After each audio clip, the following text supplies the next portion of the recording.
اولا انا مسلم موحد سني في المقام الاول، اوكي، ومن عقيده اهل السنه والجماعه عدم الخروج على ولاة الامور. طيب في عهد مصر لما كان في عهد حسني مبارك الله يرحمه صارت بما يسمى الثوره المزعومه العبريه، تمام. وشو جماعه الاخوانشيه، جماعه حسن البنا وجماعه سيد قطب التكفيري وتلك الشله المجرمين، تمام، الماسونيين خونه الاوطان، وحكموا، تمام. فلما حكموا صار عندهم غلبه، صاروا هم لهم السمع والطاعه في المعروف كحكام مش في المنهج. معايا انت اخوي؟ ايوه بس حكموا بالدستور وبالقانون. هكمل لك، لا خليني اكمل لك، انت معايا بس لحظه، خليني اكمل لك وبعدين قول اللي على راحتك، تمام؟ معاك.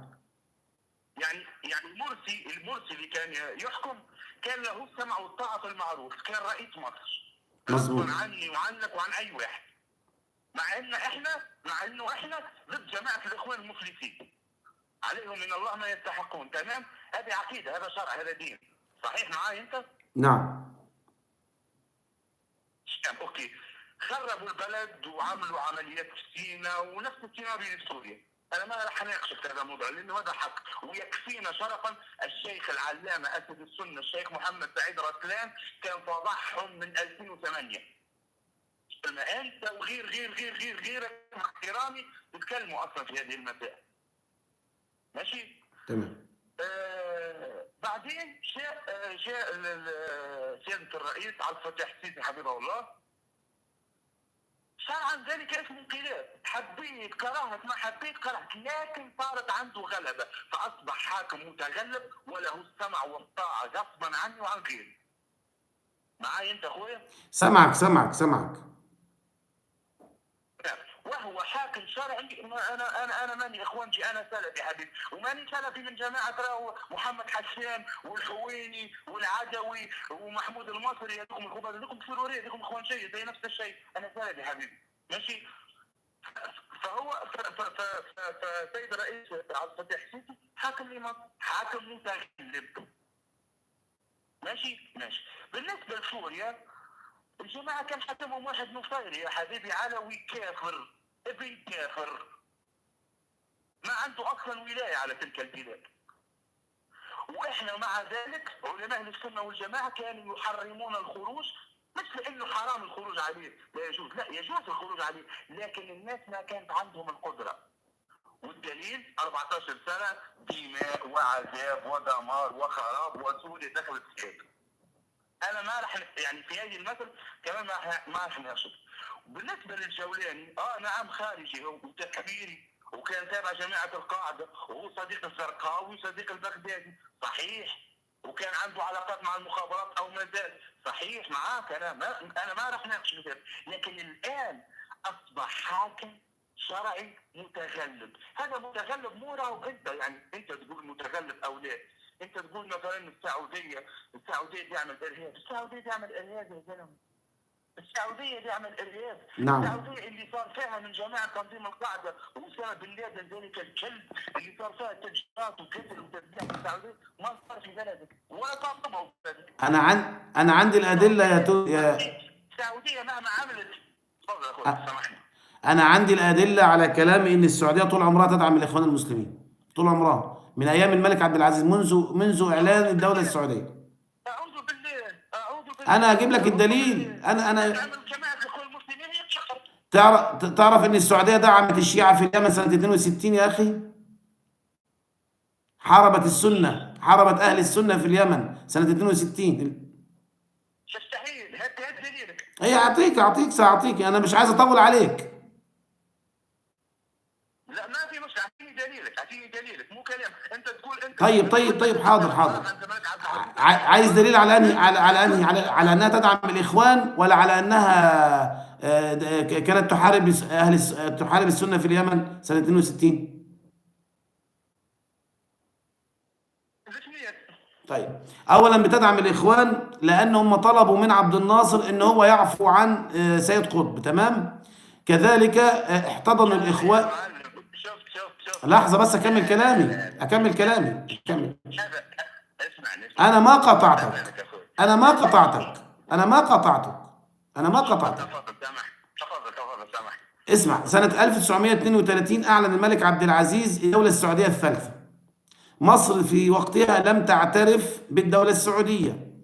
أنشئت جماعة الإخوان سنة 1928 22 مارس بالتحديد. أعلن جماعة الإخوان المسلمين، أنشأوا الجمعية اسمها جمعية الإخوان المسلمين سنة 1928. استخدمها الملك عبد العزيز، استضاف حسن البنا واستخدمها كورقة ضغط على النظام المصري في وقتها حتى اعترفوا به، تمام، والموضوع انتهى. ثم جاء جمال عبد الناصر بعد ذلك وحكم مصر وحارب الإخوان، ففروا هاربين إلى السعودية، احتضنهم الملك سعود واتخذهم كورقة ضغط على جمال عبد الناصر سنة 1962 عندما طلبت اليمن في وقت الثورة على المملكة المتوكلية الشيعية في وقتها، والملك ملك اليمن في وقتها الشيعي محمد الإمام فر هاربا إلى السعودية واحتضنته السعودية بعدما قام عبد الله السلال في الجنوب اليمني بالثورة، قائد الثورة في وقتها.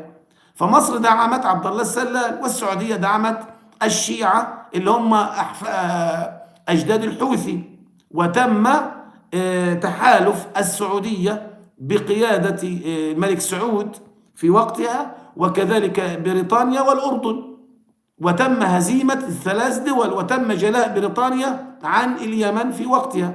هذا أولا. ثم بعد ذلك السعودية دعمت الإخوان المسلمين طيلة حياتها، بل أنها كادت أن تنتهي في مصر، بل أعطتها رمق الحياة، يعني إنجاز هذا التعبير، إلى أن حكم الإخوان مصر، وهنا تم الانقلاب على الإخوان. لماذا؟ السعودية نزلت، اسمع، السعودية نزلت قناة العربية في ميدان التحرير أثناء الثورة في 2011، لكن لما حكم الإخوان مصر مرسي أول زيارة له كانت للسعودية وذهب لابتزازهم، فلما اتضح أن الإخوان سينقلبون، وأنت تعلم يعني الإخوان توغلوا في السعودية في الجامعات والمدارس، فخشي الملك عبد الله على عرشه بعد تهديد الإخوان له وإنهم يقوموا ثورة في السعودية على النظام الملكي.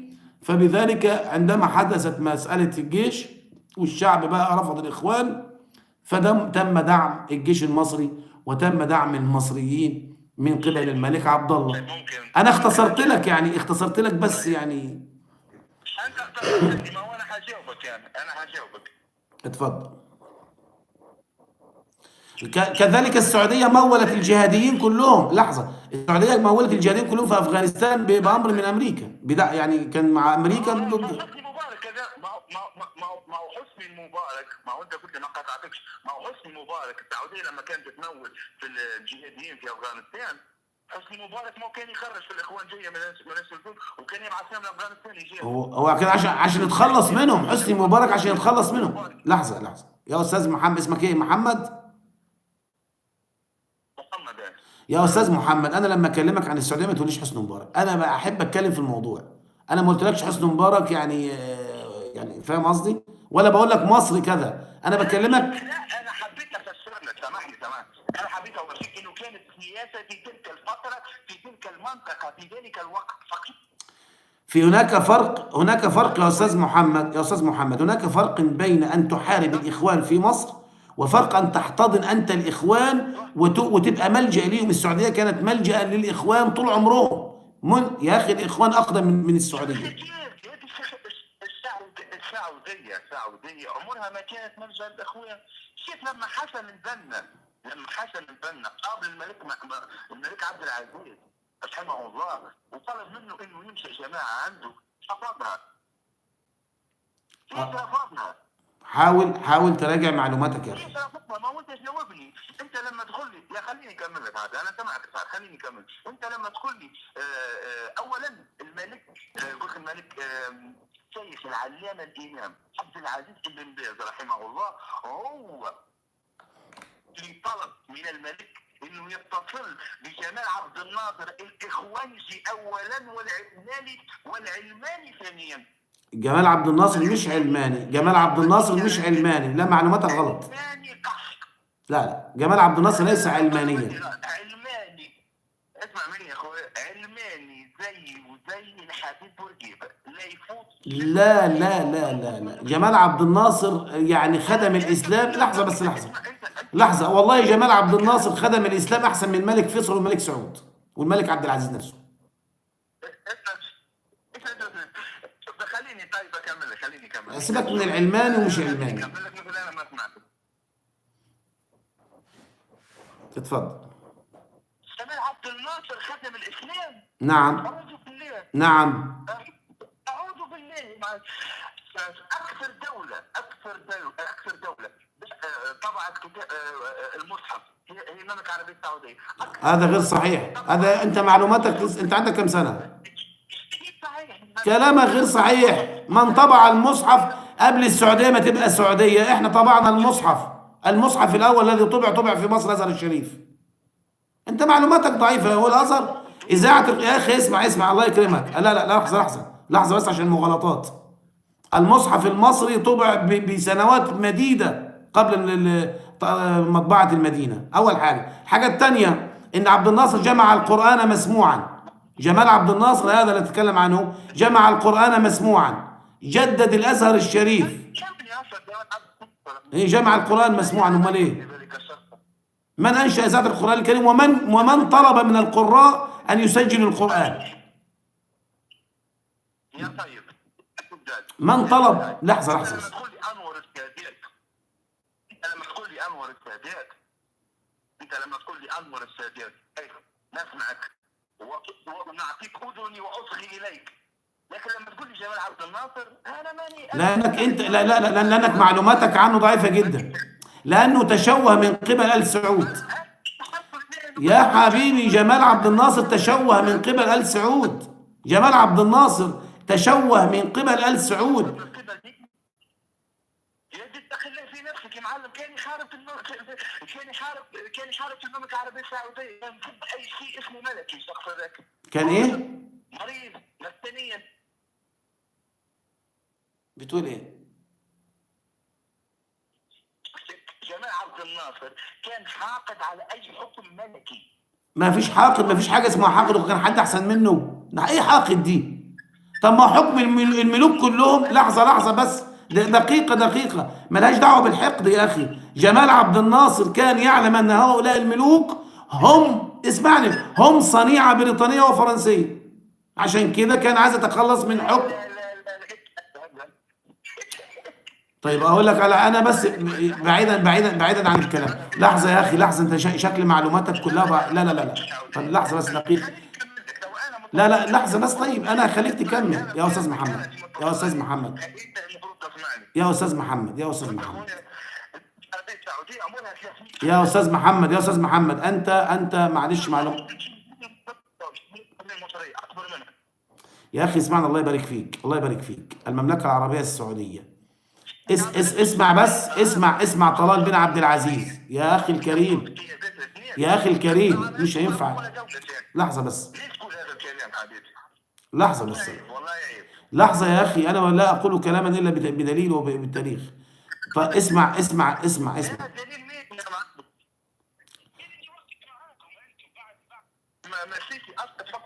مين اللي وقف معاكم؟ مين اللي دعمكم بالمصاري؟ لا ما دعمنا كله. لا كله مردود. دعمنا عشان ما ينقلبش عليه، عشان الاخوان هددوه. لا اسمح لي بس، اسمعني عشان ما اكتمش الصوت يا اخي. اسمح لي. لا مش تكتم علي الصوت. انا سكر التليفون. خلاص يبقى اسمح لي بقى، انت ما تتكلمش وانا اتكلم. انا لازم ارد على كل الشبهه اللي انت عمال تقولها دي. انا من حقي ارد. انت ما خليتش ارد عليك يا اخي اسمع، الله يهديك. انت اسمع واحده وانا معاك للصبح، ما عنديش مشكله، احنا فاتحين. اولا لحظه. اولا ارجع. طيب اولا ارجع اسمع بس. ارجع لتصريح طلال بن عبد العزيز وهو يقول، اسمع، طلال بن عبد العزيز ابن الملك عبد العزيز وهو يقول في تصريح مع عمرو الليثي. خلينا نكمل يا اخي. خلاص. طلال بن عبد العزيز يقول بأن والده كان يتقاضى 5000 جنيه. انت عندك في صدى صوت يا محمد. اتفضل سامع. طلال بن عبد العزيز له تصريح تلفزيوني صوت وصورة فيديو يقول فيه أن والده الملك عبد العزيز كان يتقاضى من الإنجليز 5000 جنيه استرليني شهريا، فلما سأله المذيع قال يعني هذا يعني قال ما فيش حاجة ببلاش. فالأنظمة الملكية سواء النظام الملكي المغربي، النظام الملكي السعودي، النظام الملكي الأردني، سواء الشيوخ والأمراء في الخليج، هذا كله موضوع تحت الحماية البريطانية والأمريكية، وهؤلاء لا يستطيعون الخروج عنهم. فلذلك جمال عبد الناصر أو كان من ضمنهم الملك فاروق، فجمال عبد الناصر كان يريد أن يتخلص من هؤلاء الملوك الذين يتبعون الغرب. هذه وجهة نظره، انما حاقد على ماذا؟ حاقد على ماذا؟ مصر، اسمع بس اسمعني، لا اكمل كلامي دقيقة بس اكمل كلامي. جمال عبد الناصر في وقت جمال عبد الناصر مصر افضل من السعودية ملايين المرات اقتصاديا وعسكريا وكل شيء. فلماذا يحقد عليه؟ نعم؟ مين هذا اللي كان مصر افضل من السعودية اقتصاديا في وقت جمال عبد الناصر بكتير جدا، عسكريا واقتصاديا. في وقت جمال عبد الناصر. طب انا بقول لك، طب لماذا عبد الناصر يحقد عليهم؟ الامر الاخر ان السعوديه ثانيه. هو كان حاقد على الملك فاروق، هو يحقد على الحكم الملكي. طب لماذا حقد عليه يا اخي؟ لماذا قام بالثوره؟ لماذا قام بالثوره على الملك فاروق؟ لماذا؟ بسبب حرب 48. بسبب حرب 48 والاسلحه الفاسده. الموضوع كبير جدا يا استاذ محمد، واحنا تشعبنا عن اصل الموضوع. الله يبارك فيك. انا عندي سؤال. الذي يفعله احمد الشرع هذا انقلاب على الثوره ام لا؟ بس عايزك تقول لي انقلاب ولا لا؟ الان هو انقلاب، عامل انقلاب على مين؟ هل هذا هو احمد الجولاني؟ هل هذه ثوره هناك ولا ده يعني استيلاء بالسلطه بالقوه المسلحه؟ هو الان حاكم. جميل. راح يقعد معاه على الطاوله ويتعامل معه؟ لا طبعا ما حدش هيتعامل معاه. ولا انت بتقول في البث كله على كيف مصر يا معلم انت. طيب هنشوف. مش موضوع على كيف مصر، اللي يتعامل معاه يتعامل عادي جدا، مفيش مشكله. انا بقول لك ان لم تعترف به مصر فلن يدخل جامعه الدول العربيه. ده اللي انا قلته. جامعه مين؟ جامعه الدول العربيه. اشتري مني والناس تسمع فينا، والله احلف لك انا لو ما اعترفت به مصر لحالها راح يدخل. مالك انت معلم؟ انت يعني مقتنع انه العرب كلهم يتفقوا على حاجه تيجي مصر تقول لا؟ اي طبعا ده ضمن البروتوكول. انا اللي بقول لك وهنشوف يا باشا، هنشوف. ده في قوانين جامعه الدول العربيه يا اخي. الله يخليك، انت ما انتش فاهم قانون بشكلك كده. انت ما انتش فاهم القانون في جامعه الدول لازم الاجماع. الله يخليك اقرا، اسمع بس، ثقف نفسك واقرا وبعد كده اتكلم معايا. اقرا نفسك الاول، روح اقرا قانون جامعه الدول العربيه وتعالى. يا اخي اسمع بس، اقرا جامعه الدول العربيه وتعالى، اقرا القانون بتاعها. لازم بالاجماع، ضم العضو بالاجماع. الله يبارك فيك. انا بقول لك اقرا الاول قبل ما تجادلني. الشعب السوري راضي بالحاكم تبعه، انت ما تغابنيش. لا، من قال لك ان الشعب مش راضي طبعا. تقصد الشعب المسلم بس؟ تقصد الشعب السني بس؟ انت تقصد الشعب السني بس؟ مين هو الشعب السوري؟ عرفني الشعب السوري. عرفني الشعب السوري، سيبك من سنيه وشيعيه. عرفني الشعب السوري مين هو. ايش عرفني الشعب السوري؟ قول لي مين هم الشعب السوري. طيب قول لي انت عارف الشعب السوري مين هم؟ يعني نقول لك الطوائف تبعهم يعني الاكراد دول مش شعب سوري؟ يعني انت قصدك انت يا اخي انا بسالك، الله يبارك فيك، انا بسالك، لا لا مش قصدي، انا بسالك رد على قد السؤال. الاكراد اللي هم 3 مليون ونص مش شعب سوري ولا مش منهم؟ من الاكراد. ايه، شعب سوري ولا لا؟ الاكراد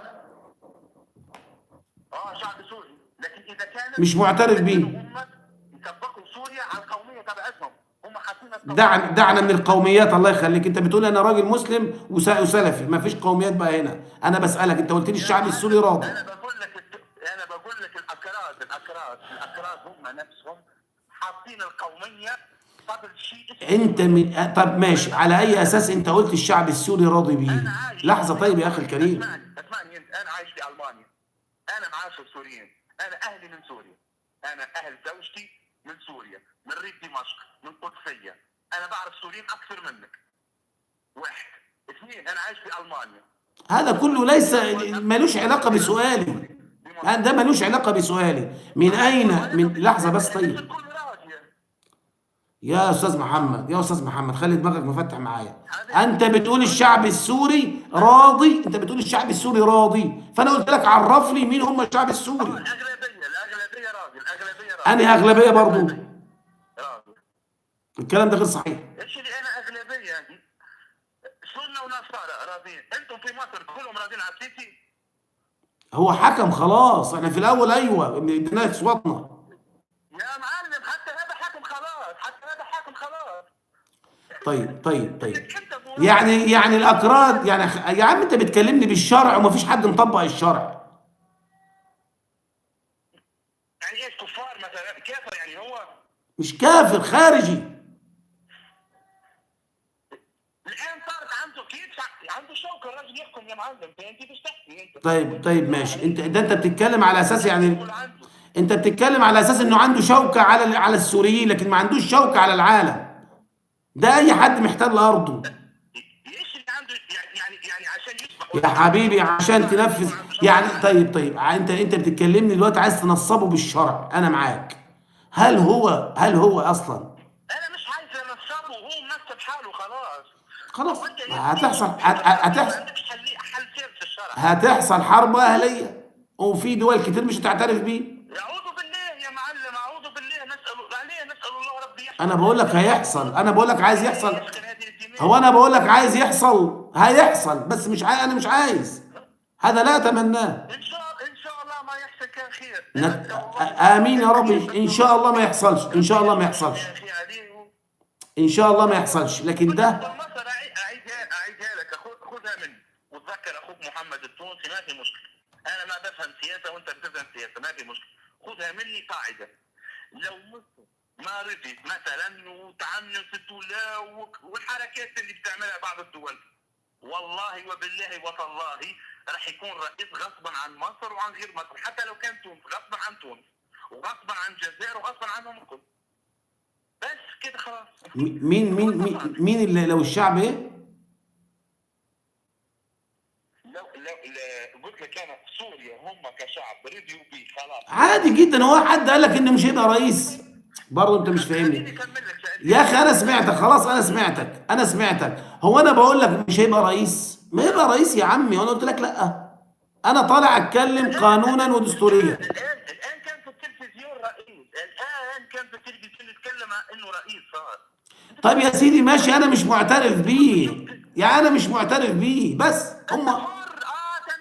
بس خلاص. انت ما تلومش الاخوانجيه، انت ما تلومش الاخوانجيه لما يهربوا هنا على اوروبا وعلى قطر وبيشتموا في السيسي وما يعترفوش بيه. هو انا سوري ولا مصري؟ ايش هو اللي انت سوري؟ انا سوري ولا مصري؟ يعني انت احنا عندنا شويه مجرمين في تونس. انا سوري ولا مصري؟ سؤالي، وانت مطلوب مني ان انا اعترف بيه يعني؟ ما هو هذا دين. انت عن اي دين ايه اللي بتتكلم عنه؟ الدين بيقول لي انا اؤمن بيه؟ الدين يقول لي ان انا اؤمن بيه هو ولا ايه؟ انا بايع ولا ايه؟